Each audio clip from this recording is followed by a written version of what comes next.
தமிழுக்கு நிகர் தமிழே, தமிழனுக்கு நிகர் எவரே. 2 அடியில் நம்மால் எதுவும் செய்ய இயலாது என்று எண்ணும் மனிதனிடத்தில் 2 அடி குரலில் எதையும் நம்மால் செய்ய முடியும் என நம்பிக்கையை ஊக்குவித்தது திருக்குறள்.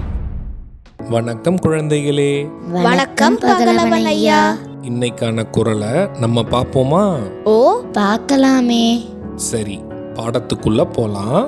இன்னைக்கான குறள் அதிகாரம் 52, தெரிந்து வினையாடல்.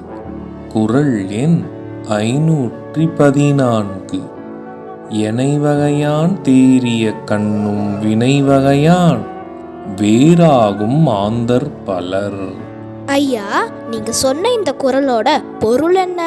இதுக்கான பொருள், எந்த வகையால் தேர்ந்தறிந்து தெளிந்தாலும் செய்கின்ற காரியங்களால் செய்முறைகளால் வெவ்வேறாகும் மக்கள் பலர் உலகில் இருக்கிறார்கள்.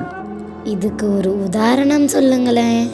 இதுக்கான உதாரணம், என்னதான் வாழ்க்கை வழிமுறைகளை நன்கு தெரிந்து புரிந்து நடந்தாலும் செய்கின்ற காரியங்களிலும் செயல்பாட்டாலும் மக்கள் பல வேறுபாடுகளில் இருப்பார்கள்.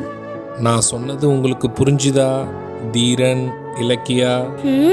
நல்லா புரிஞ்சுது ஐயா. இனி இந்த குறள் எங்களுக்கு மறக்கவே மறக்காது. சரி பசங்களா, நாளைக்கும் இதே மாதிரி சுவாரஸ்யமான குறளை பார்ப்போம். நீங்க வீட்டுக்கு போன உடனே என்ன பண்ணணும்?